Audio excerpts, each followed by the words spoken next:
A'udhu billahi minash shaitanir rajim. Bismillahir rahmanir rahim. Ya Ali Madad. Welcome to The Deep Dive. We're the show that tries to give you a bit of a shortcut to getting really informed on some pretty complex topics. And today we're tackling something that I think for a lot of people feels huge, maybe even a bit abstract, the idea of religion itself. I mean, how do you even start to define something so fundamental? Yeah, it's foundational but slippery. So our deep dive today really zeroes in on a specific term from the Holy Quran, deen.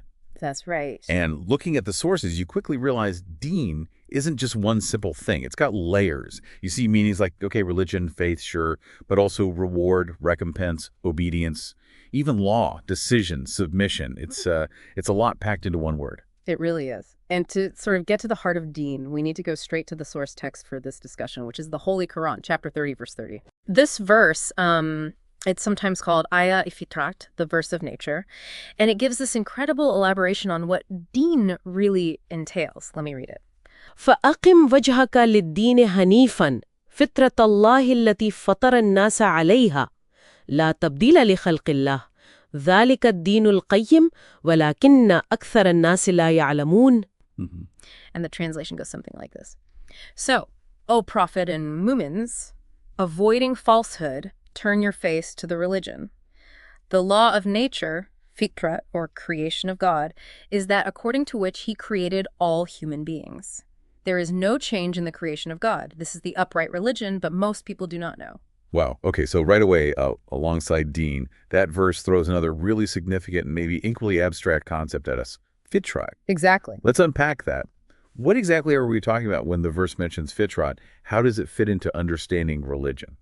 That's the crucial next step. If you look at, say, linguistic dictionaries like Al-Munjid or Hans Wehr's Dictionary of Modern Written Arabic, fitrat has some pretty broad literal meaning. Things like innate character, natural disposition, your constitution, temperament, instinct.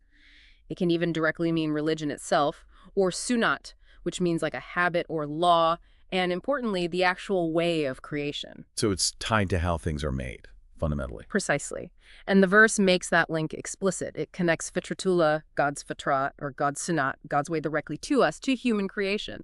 That phrase, fitratullahi allati fatara nasa alayha.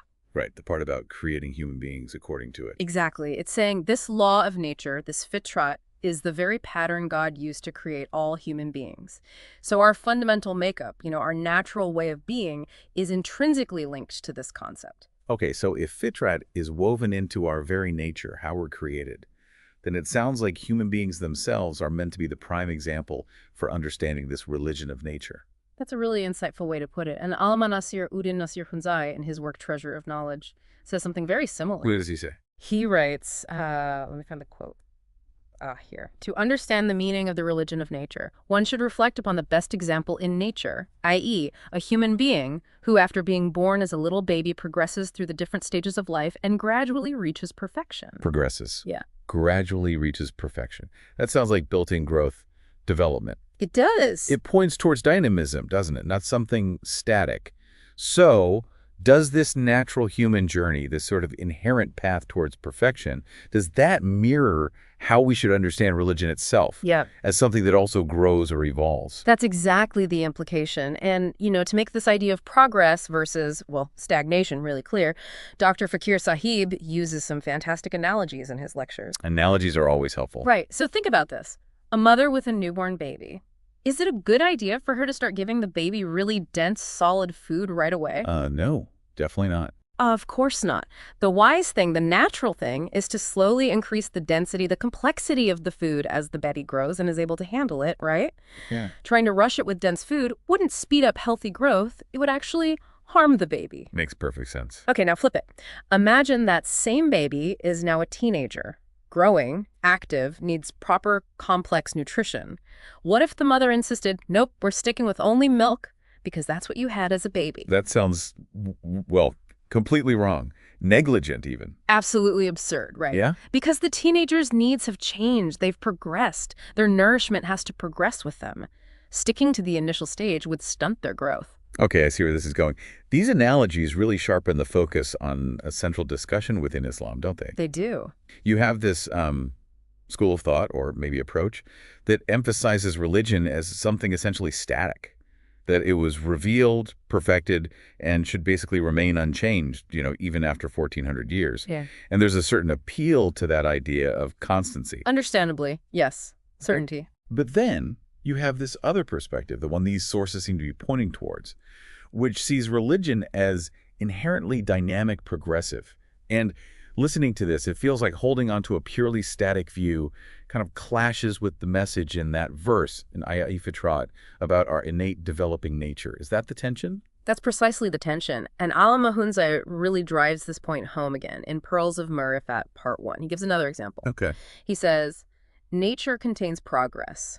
For instance, the transformation of a plant into a tree is natural progress, and the transformation of a child into a mature man is natural progress. Simple, observable facts. Right. Then he draws the parallel. Similarly, religion during the time of the Prophet was like a plant which has to grow and flourish. Like a plant needing to grow. Yeah. Not a finished monument. Exactly. It powerfully suggests that religion, just like nature, isn't meant to be frozen in time. It's designed for ongoing growth, for flourishing, mirroring our own human potential for development. This is where it gets really interesting, though. Because if we accept that religion and nature are about progress, about dynamism, how do we square that with the line in that same verse, chapter 30, verse 30? La tabdila li khalqillah. There is no change in the creation of God. Right. That sounds incredibly absolute, totally unchanging. So does that mean fitratullah, God's fitrat, God's sunnat, this divine law doesn't change? It feels like we're holding two contradictory ideas here. It seems like a paradox at first glance, Right. definitely. But the key is understanding what exactly is unchanging. The sources are clear. Divine law sunnatullah and the law of nature fitratullah are essentially the same thing. And that law, God's way, is indeed unchangeable. Okay. The Quran confirms this in other places too, like chapter 17, verse 77.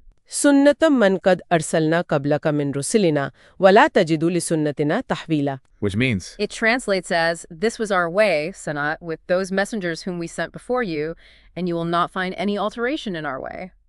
God's fundamental approach doesn't alter. And there's another one. Yes, chapter 33, verse 62 is just as explicit.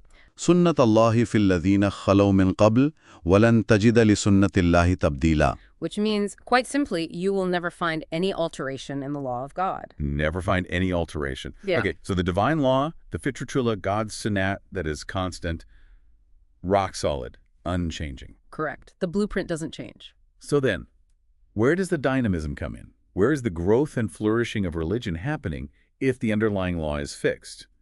How do we reconcile unchanging law with this idea of a dynamic, progressive religious understanding? And that is the beautiful nuance. Al-Nasir Uddin Nasser Hunzai explains this brilliantly in Treasure of Knowledge, Part 3. He clarifies the no change part first. Oh. He says it means that the complete model of divine habit existed in the period before Hazrati Muhammad sallallahu alaihi wasallam, and it will continue without any alteration till the resurrection. So the model, the complete divine pattern or habit, is eternal and unchanging. Okay, the model is constant. But then comes the crucial part about how it operates in the world. He continues. This divine practice, Sunnat, is that whether people accept it or not, the grace of the light of guidance will definitely continue in the world in a gradual manner. Gradual manner. Yes, so that it may be acquired according to the exigency of time and space. That's the key. The divine law itself is unchanging, but its unfolding, its expression, the way humanity acquires and understands the light of guidance from it, that is gradual, progressive, and adapted to the specific needs, the context, the exigency of different times and places. So the framework is fixed, but our journey within that framework, our understanding and application is dynamic. Precisely. Think of it like the laws of physics. They are constant, unchanging. But look at the incredible, dynamic, evolving variety of life forms and technologies that operate within those laws. The potential unfolds progressively. That's a powerful way to think about it. So what's really emerging from this deep dive isn't that Dane and Fitrat are these rigid, fixed boxes. Not at all. Instead, they map out a path of continuous natural growth towards perfection. guided by this unchanging divine framework, but a framework that allows for, and even mandates, gradual unfolding and deeper understanding relevant to our time and place. It really shifts the perspective. It absolutely does. And it naturally leads to a question for you, for everyone listening. If religion, reflecting this fitrat, this natural law, is designed for progress and adaptation within that divine constant, what does that mean for how you engage with knowledge, how you approach your own understanding? Right. How might seeing religion, not just as a set of inherited answers, but as a dynamic path of growth, change how you interact with traditions, with new questions, with the challenges of today? That's a great question to ponder. And it feels like we've really only just scratched the surface today of what this dynamic path actually looks like in practice. Yeah. How do we actually progress and flourish on it? Well, that's a perfect setup for our next discussion. Indeed. For our next deep dive, we'll build on this foundation and explore just that, how to practically progress and flourish in the path of religion, drawing on these concepts of denial and fitrat. So definitely stay tuned for that. Thank you for joining us.